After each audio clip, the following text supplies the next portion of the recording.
So Strinova,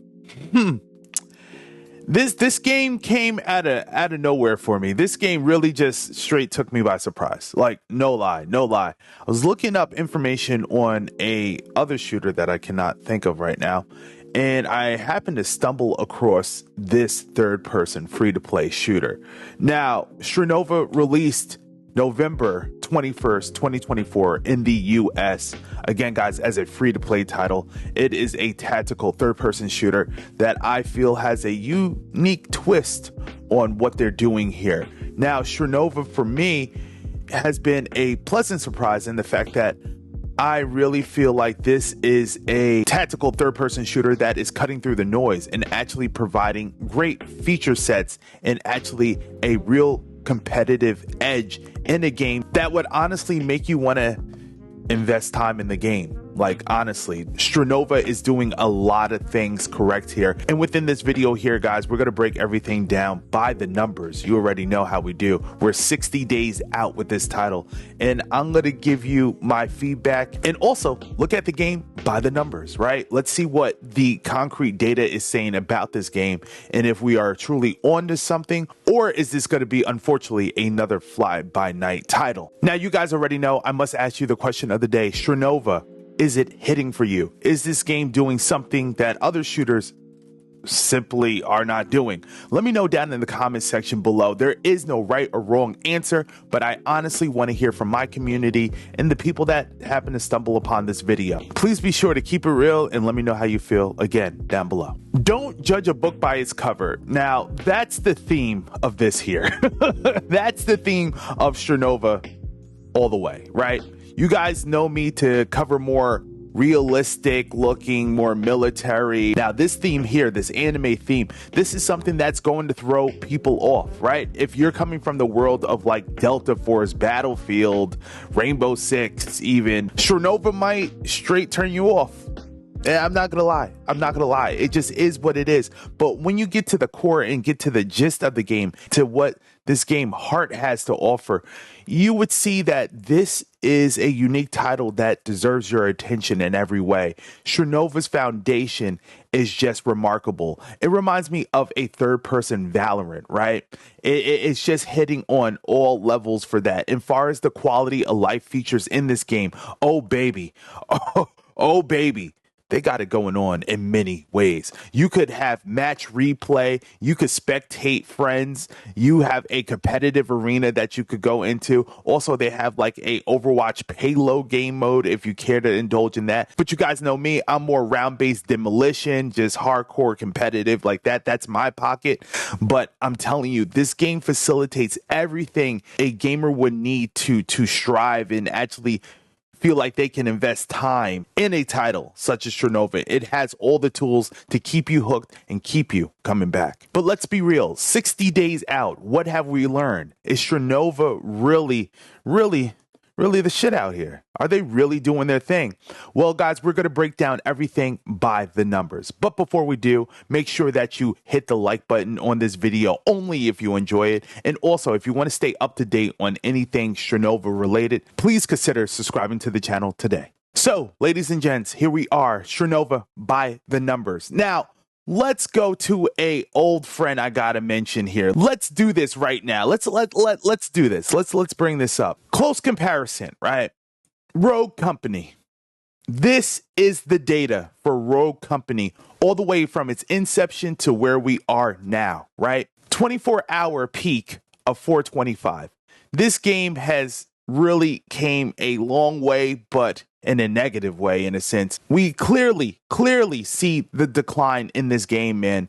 All-time peak of 12,000, just over 12,000 players, right? And this was 3.5 years ago, right? And if anybody knows, I was a super fan of Rogue Company. Still am a fan of the game, but it just was not firing off. In my opinion, the game was not hitting due to the simple fact that it could not get its ranked scene together. Ranked was just a cumbersome joke to me. It could have been streamlined and more fleshed out in just a better manner. It just was not something that you could really take serious. It took too long to get into. It just did not garner that competitive nature that thriving round-based shooters have.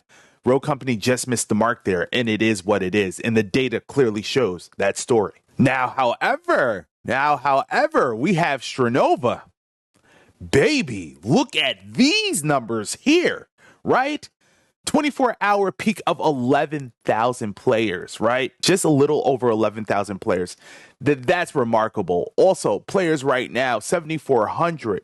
All-time peak of 38,000. Totally crushing what Rogue Company did. Now, you see the decline from release to where we are now, but these are still solid metrics that we have on the board. A 24-hour peak of 11,000 players. That's not too shabby at all. Now, mind you, they did just drop Season 2.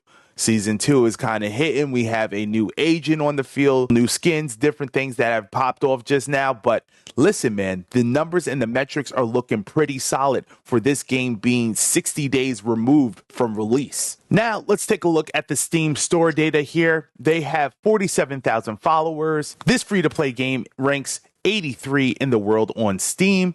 Also, we have 15,000 positive reviews. We have about 5,000 negative reviews. And on top of that, we have a 76% positive reviews. Not too bad at all. Very respectable numbers here. Now, if we look at the Twitch stats, sitting at 686 viewers right now, we have a 24-hour peak of 1,538. And then we have an all-time peak of just over 76,000 viewers. Now, you guys already know we like to take the average of the install base for Steam overall, right? We want to take the average and just see how many households have this game there, right? In their Steam library, how many people are truly playing this game right now? So I'm going to healthily say we have about 800,000 players in total in the US. I'm just counting US that are indulging in Strinova, and that's not bad at all. This is a great start. Now, I don't know if we basically call this an indie title. I don't know. The production around it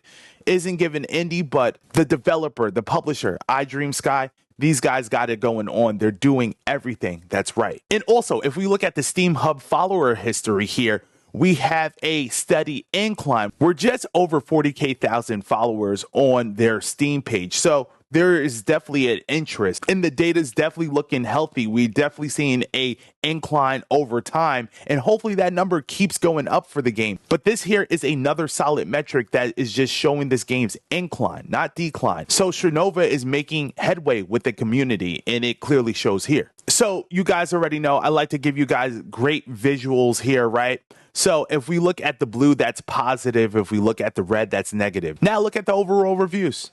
We're looking pretty dang good. We have more positive coming in than negatives. Let me say that again. We have more positive coming in than negative. So you're always going to get people that say this, that, and the third about their game. But when you have a balance, like a good yin and yang here, right? And you have some fair critiques, and you have people coming out as a community voicing their concerns about the game, or positives in this case about the game, we see here that we have a healthy balance here. We do have some negative, but we have mostly positive, and that's very good for Strinova. That shows that we have not only engagement, we have a community that's really willing to take a chance on the game and actually care to provide feedback. That's really important here. And guys, not bad at all. It's mostly positive. So they're winning in that factor as well. Now, looking at Twitch data, Strinova coming in at 92 in the world, right? Not too shabby for like a underground / mid-tier title. You know what I mean? Strinova is sitting in a good pocket right now. At the time, they have 75 live channels that is streaming the game, and the average viewer is just under 3,000 viewers. Not too bad. Average channel streaming sitting around 70 and 80. That's not bad at all. We had a peak of 624 streamers streaming this game at one time, and then we had a peak viewership of 85,000 at one time. Now, look, This is really, really good. I'm going to say this. I have seen a lot of advertisements for this game as well. So Strinova is putting in the work marketing as well. They're getting their name out there. And then it seems as though the game is doing the heavy lifting on the back end, right? It seems like people really care to stay around the game or at least come back to it and keep learning and growing along with the title, which is very cool to see. So Strinova, numbers wise, streaming wise, is okay for what it is at the current moment. So folks, there you have it. Strinova by the numbers. Is it impressing? Is it impressing? I would think so. I think we have a game that is steadily on the incline, and I feel that is going to garner a bigger audience over time. Now, again, don't let the anime and everything fool you.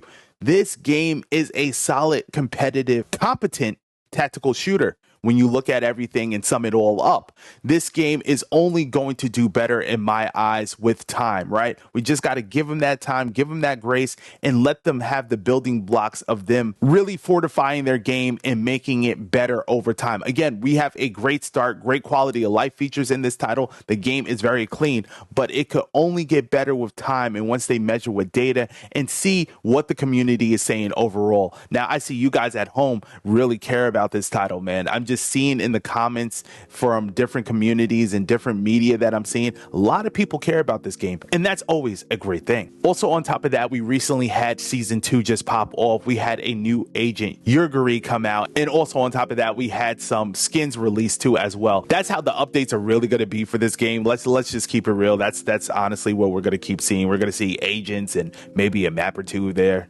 here and there. You know what I mean? But it is what it is on that front. I like what we got going on, and I feel like that's solid enough for what this game needs to do, right? Now, Delta Force, by the numbers. What have we learned 30 days removed from release? Is this game fire? Is it something of substance, or is it a complete failure? Let's break down Delta Force by the numbers. Be sure to click this video here, and I'll be sure to see you there.